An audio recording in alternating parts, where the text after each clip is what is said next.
This time on Poll Hub, the politics of pandemic. Every day, actually it's nearly every hour, brings new developments in the worldwide spread of the novel coronavirus COVID-19. And as with everything else in America nowadays, the government's response has been filtered through a partisan political lens. So naturally, pollsters have asked Americans what they think about it. And we'll break down those numbers. Then, Bernie is staying in after another bad Tuesday at the polls. What do the polls say about his path to winning the Democratic nomination? We're going to talk about it. We have a lot to do, so let's get to it. And hi, everybody. Welcome to Poll Hub. I'm Jay DeDapper, Director of Innovation here at the Marist Poll. And I'm Barbara Carvalho, Director of the Marist Poll. And I'm Miringoff, Director of the Marist College Institute for Public Opinion. And all the talk, of course, is about coronavirus for good reason. This is the real deal, as a lot of epidemiologists and health experts are saying. Of course, as we noted earlier, everything gets put through the lens of partisan politics, and not to downplay what's happening, the risk to people, the deaths worldwide because of this. But we are a polling podcast, so we have been looking at the polls that have been asking questions, including ours. We asked back in January. Well, the poll was released in February, but starting in a poll we were out in the field with January 31st.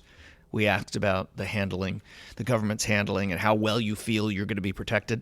What's happened since then? What have we found? What are these polls showing? Well, as we're about to chat right now, I believe it is officially now a pandemic by the World Health Organization. But with our partners, NPR and the PBS NewsHour back in January, we did take a quick look at what people thought about the issue. And at that time, I think it was really just in Wuhan, China. I believe the city had been in lockdown, but the virus itself had not spread to other countries. And not surprisingly, Americans were confident at that time that we were prepared, although there was a majority of Americans, 56%, who were concerned that it could spread to the United States. Fewer, though, thinking that they would have any kind of impact in their community. And I suspect those numbers have changed quite a bit. What was interesting, and I think at the time our partners chatted about, they were really interested in finding out whether people had made adjustments in their lives to adjust. And at that time, and realize this is 6 weeks later. It's before the New Hampshire primary. Yeah, right, I mean, it's not all that long ago, and only 1% of Americans said that they had adjusted their travel plans. Granted, that is still a lot of people, but very different today. And now we're in a world where the travel industry is grinding to a halt. Airlines are flying empty planes, grounding planes. Nobody's traveling. Yeah, I think public opinion has been very kind of like realistic about this. Right. I mean, as it gets closer, I think there was worry initially. It wasn't overwhelming, but there was worry. There was a sense that, that might spread here. There wasn't a great sense of their community might get it, or that they might have to change their lifestyle or in any way make an adjustment. Now I think we're seeing those numbers in some polls. I believe CNN had some numbers out, and there are other polls that are showing the public is very different now. Let's talk about what the question is that we've been looking at, which is, in the Fox News poll, for instance, which was in the field about a week and a half ago, how confident are you that the federal government is prepared to deal with the coronavirus? A very similar question to one that CNN asked in the last couple of days, and this difference of about 10 days is huge, right? Well, also, I mean, one of the things. Well, sure. Let's sort of stay with the numbers. Stay with the numbers, because one of the things that I think is very interesting, and you noted, Jay, that there seems to be a bit of a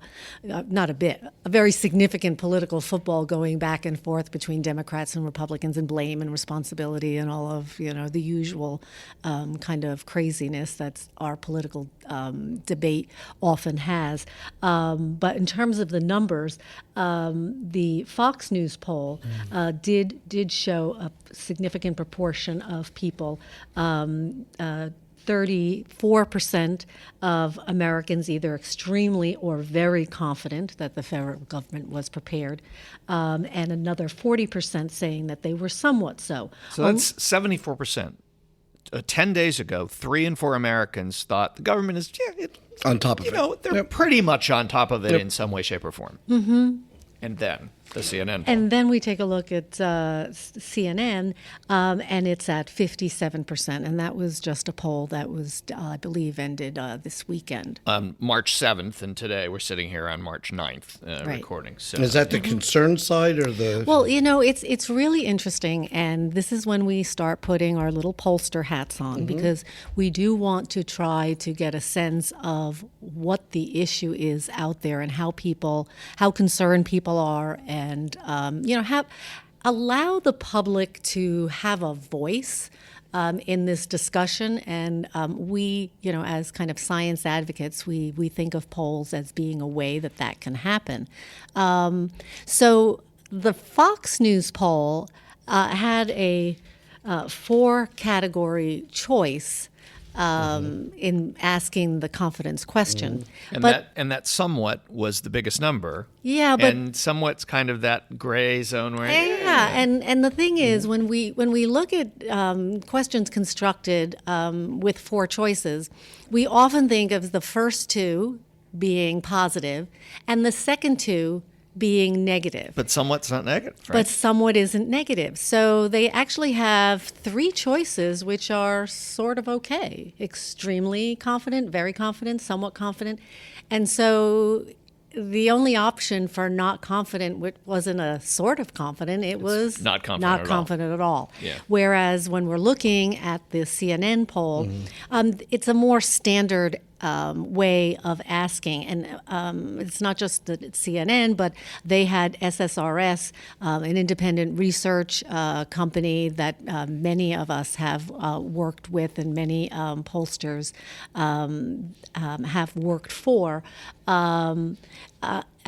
Do the poll, and they had a more traditional way of asking the question. So very confident, somewhat confident being on the positive side, and then not too confident and not confident at all being on the negative side. And so I don't know how much of that huge difference that we're seeing in the numbers it has to do with a change in public opinion, or simply just a change in the information. The polls aren't and the way apples to apples. We like to say that, and this is really not an apples to apples. One of the things I thought that was also just interesting in the polling data is when CNN looked back at some of their trend over time questions. I was struck by the Ebola questions. Yeah, on prior pandemics or prior health scares. Yeah. And which 71% expressed either very confident or somewhat confident, and that's in comparison today to the 57%, I believe.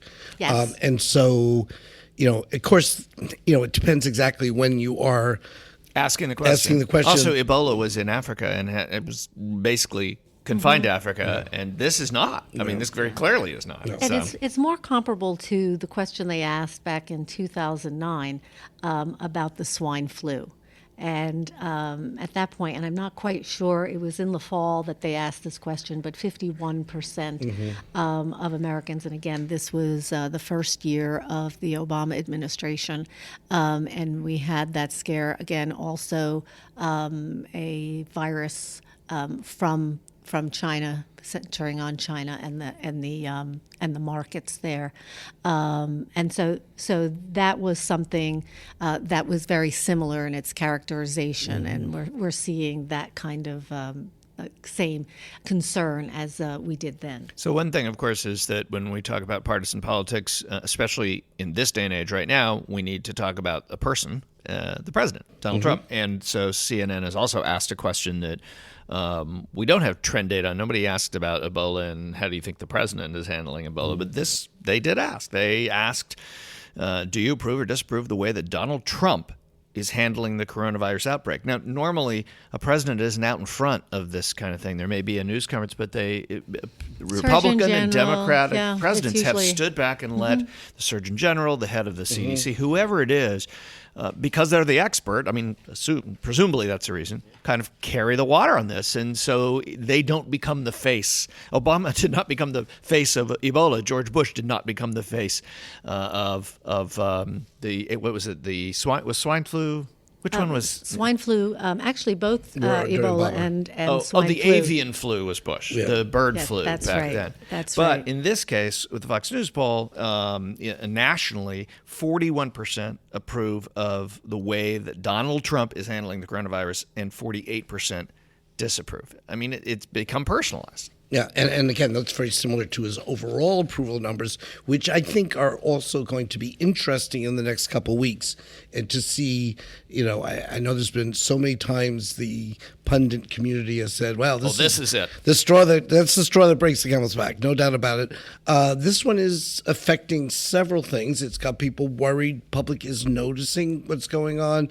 As you said, the White House, by picking Vice President Pence to be sort of central on this, is clearly trying on the one hand to control the message, and I don't mean that in a negative sense, but they want to make sure that they're putting out the message in a coherent, consistent way. Not that that's been happening totally, but that's the positive side. Negative side, it's coming out of the White House, and that puts it very much front and center on the administration. And even after he put Pence in charge, he hasn't stopped tweeting about it. He hasn't stopped talking about it. He's been talking about it at rallies. I mean, I don't know that this president at least has in his DNA the ability to kind of step back and let somebody else, whether for better or for worse, step up and be the spokesperson. I know it doesn't seem like I just don't know from a public opinion standpoint, because this is something the public is, this is a healthcare crisis. This is not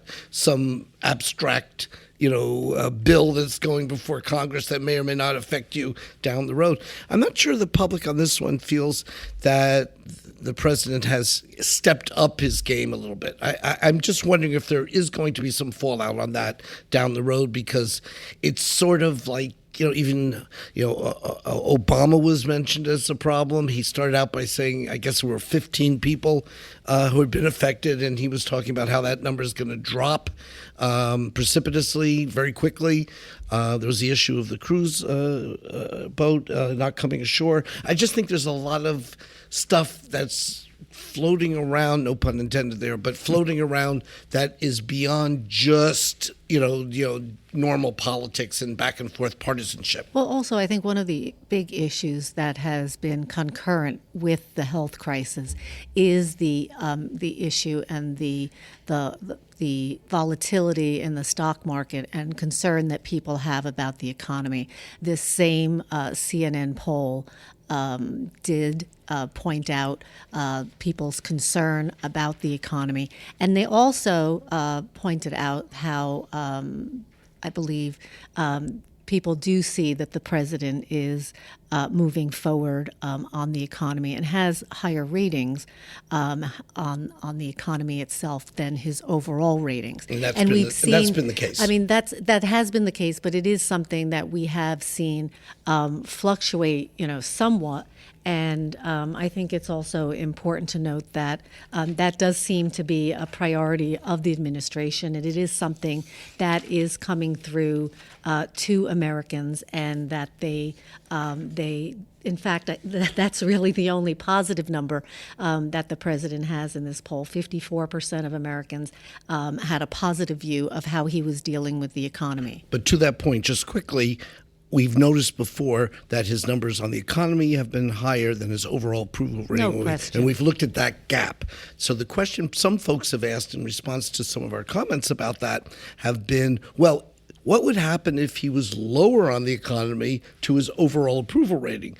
Would his approval rating, the gap remain if he went to 45? Does his approval rating then go the same kind of 35, the same kind of drop, or not?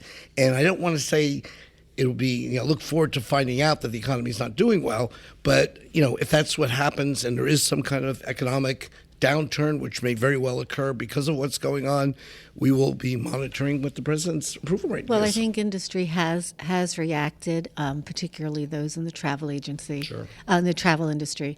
The other point, though, maybe we want to end on here is there's going to be a lot of polls coming out about the virus, about the pandemic, about what people think, and I think it's very, very important to consider the source. There were many more polls out. The public policy polling had a poll out. They did for a Democratic organization that's lobbies and works to against Republicans for health care.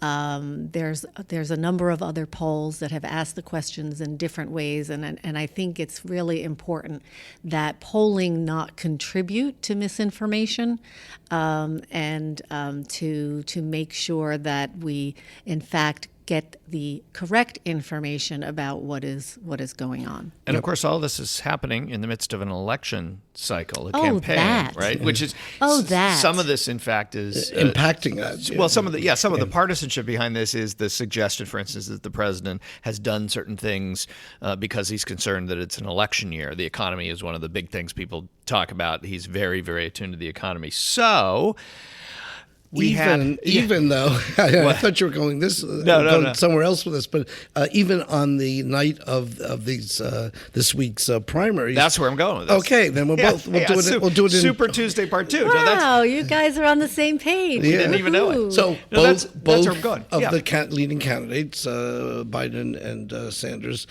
skipped the traditional after-event rally and then adjusted kind of the message and what they did. And the debate that is scheduled for Sunday is now going to be, without a live audience, right, as a precaution. But it'll also be mano a mano. It'll be the first time the two of them are up. But so what happened? Let's wind back just a bit to Super Tuesday Part 2, and there'll be another Super Tuesday next week. That'll be Part 3, I guess. Tuesdays are always super.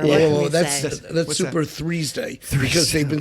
I've seen Super Tuesday spelled TWO. So that was the second one. The third one, we're going to have to get into a tug of war. Awesome. So we can hashtag it Super Thursday. So what happened, and does it spell the end of Bernie Sanders' campaign? I mean, what do the polls suggest that happened there? Yeah, and especially even the exit polls. Yeah, and even in Bernie Sanders' statement post primary, he alluded to the fact that the big prize was Michigan, and that's for understandable reasons.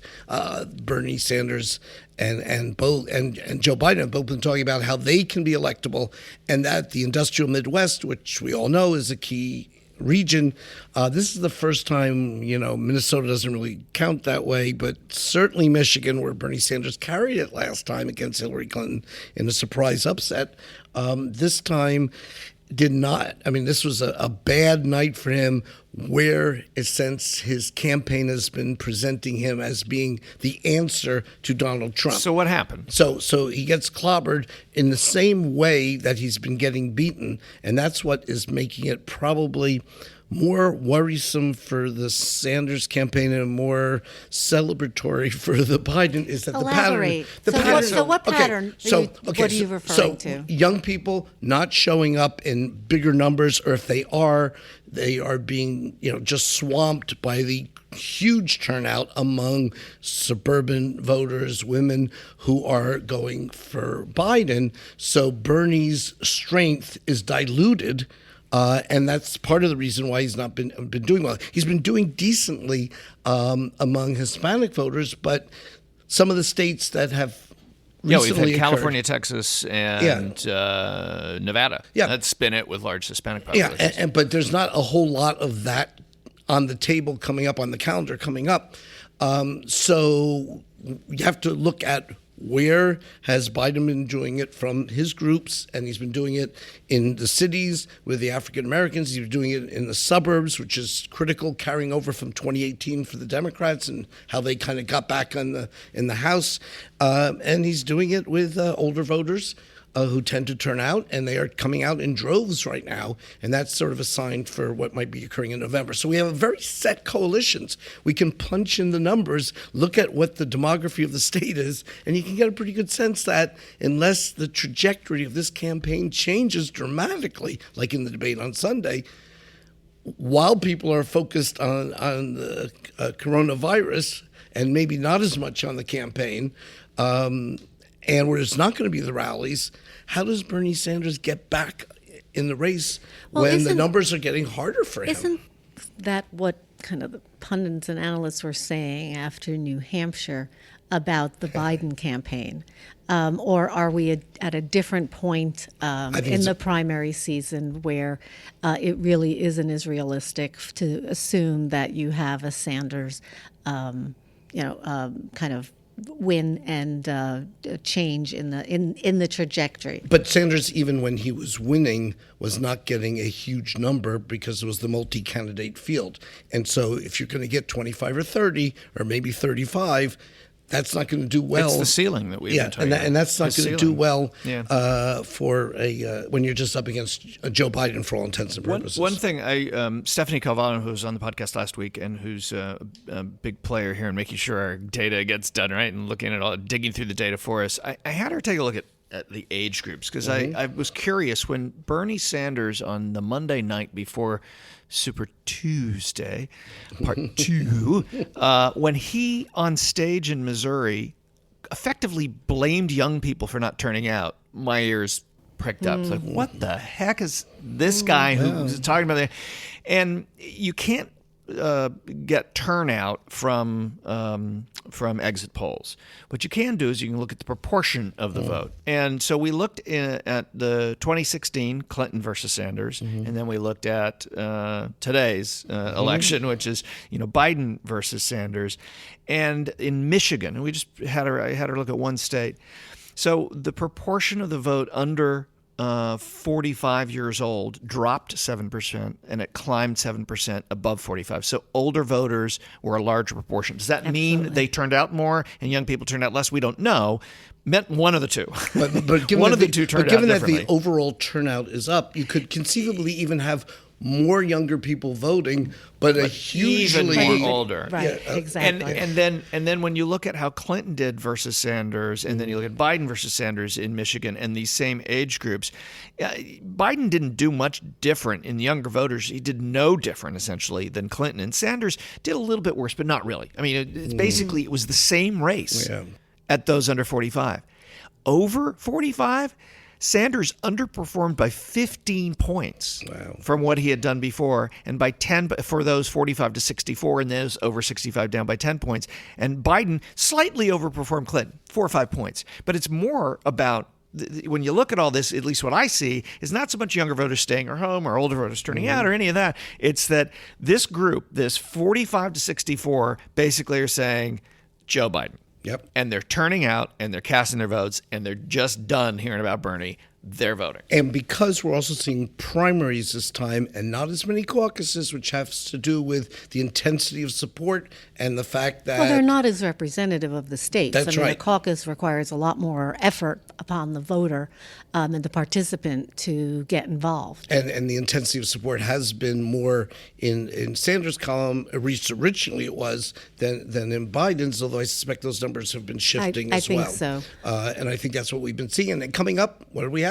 We have lots of primaries, not a lot of caucuses. So anybody reading the tea leaves right now in an election year, which the tea leaves have changed very often. And now it's right now has one-on-one. to draw that conclusion. And now it's one-on-one. So let's end on that. What is the path forward, say for Bernie Sanders or for Joe Biden? What happens here?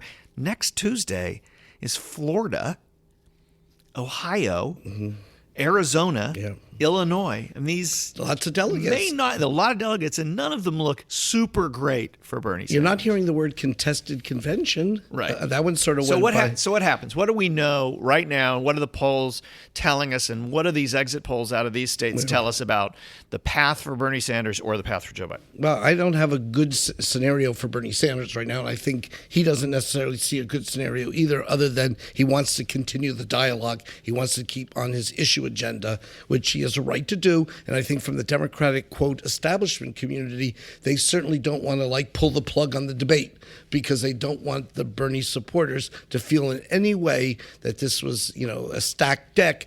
And like they did in 2016. And that includes what happens if Biden gets enough votes. Not only is there not a contested convention, but he doesn't even need the superdelegates on the second ballot, which is when they would vote.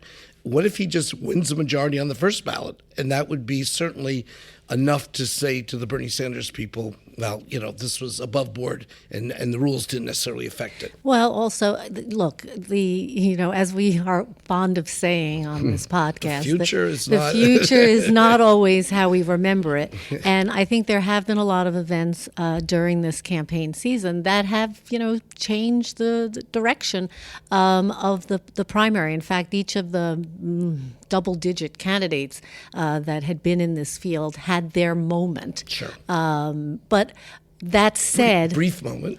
that said, I think we are at a different point in the primary. You allude, Lee, to the fact that the intensity of support for each of these candidates is likely to be pretty comparable. In other words, without all of those other candidates in the race, with it just being a choice really between these two. I mean, Tulsi Gabbard is still in the contest, but is not clocking and will not be in the debate. And won't be in the debate. But so I think it will be tough because they are in their separate lanes, their separate ideological and political lanes, and I think they have their supporters. And unless one of them really has a strikingly different debate on Sunday, we are probably looking at the data to how these primaries are going to turn out. And that's my prediction, is that Sunday's debate will be a turning point. Whether it's a turning point that shows that Joe Biden actually can stand up and debate well, or whether it's a turning point where Bernie Sanders reclaims some mantle or something else. But I think that Sunday, one-on-one, that debate ahead of a big primary day is where there's not a huge amount of early voting. I mean, Florida has early voting and Arizona does, but it's not a huge amount of early voting. I think that's going to be. And the two of them have to sustain the debate the entire time without themselves. Without an audience. Yeah, and I believe I'm not sure whether I believe the rules have changed somewhat as well because they're going to be able to answer each other since there are just the two candidates. But I do believe they are allowed to bring Jarrett Hall on. Oh boy! Ooh, you just lit up the social media on that one. Ouch! I suspect the two of them, separately or together, have a lot more energy than a lot of our students here on campus. Than me. What are you talking about? I could use the Jarrett Hall. You did make a point before the podcast earlier that it probably doesn't hurt Joe Biden to go one-on-one with someone who's not going to be easy, and that may be something he's going to be tested down the road. I just want to make one closing observation. The pollster in me. You get the last word, Lee. I try so hard every time. And this has to do with polls and their accuracy. And, 4 years ago, Michigan was the big surprise. And this time, I know the Monmouth people were kind of like doing the deja vu all over again. Well, because they had very similar numbers that were not right 4 years ago. Well, let's tip of the hat, absolutely. Yep, and so the numbers by the good pollsters were good. Some of them had wider leads, which weren't for Biden, which wasn't the case. But those numbers by Monmouth and Patrick Murray, who's been a guest on the program, were accurate. And I should also say, and this is the final point, the exit polls. Think of the Iowa caucus and how slow the vote was and what we would have not known during that night. Think of all the primaries. Think of what we're talking about today in terms of different coalitions of support. How do we know that? We know it because of Joe Lenski and his crowd at Edison Research, the exit poll people. And, we never hear much about the polls are right. That's not a great story. We only hear when the polls are wrong. But here on Poll Hub, we are hearing exactly that. Yeah, so the polls are right, and kudos to those folks. It's thankless work because you only hear it when you miss something, and they're not missing. And guess what? We get to do it all over again in just a couple of days. Oh, there you go. So, there you go. Anyway. Okay, guys, that'll do it for this edition of Poll Hub. Okay. Poll Hub is a production of the Marist Poll at Marist College in Poughkeepsie, New York. Mary Griffith is our executive producer, and Casey Schaff is our editor, and we thank them both. And you want to You talk do about Roper. No, Roper's, I was going to talk about the Roper Center, which, you heard a little archival data today, and that comes from our sources at the Roper Center. Center at Cornell who provide us that kind of stuff. And it's always interesting to look back in time to that. We always have you talk about that because you're on the board. I'm on the board of the Roper Center. So that's why you have expertise in this. Anyway, if you've got questions, reach out to us on social media. We're at Marist Poll on Twitter and on Facebook. You've heard a lot of talk about the Academy. That is our online learning portal. The connection to that, the URL to that, is in the show notes. It's free. Check it out. You can learn a lot more about polling. As much as you want, as little as you want. It's self-paced. It's online. It's free. It's fun. And you get to see case studies from all of us, which are about relevant things happening in this moment. And right? if people don't know what we actually look like, I'm 6'10". I mean, people may not know that. And that's his animated character in the Academy. Yeah, right. You'd have to put quite a stretch on that. All right. Finally, if you like what you hear on Poll Hub, consider leaving a good review. They help other listeners find Poll Hub when you're searching around for new podcasts to listen to. And we always like to have more the merrier. And while you're at it, go ahead and subscribe. And everybody be safe in the next week for sure, because it's a stressful time. It's a moving target. Yeah, it is. And social distancing. We're sitting about 4 or 5 feet apart right now, and we'll continue to do that, right? Okay, everybody be well.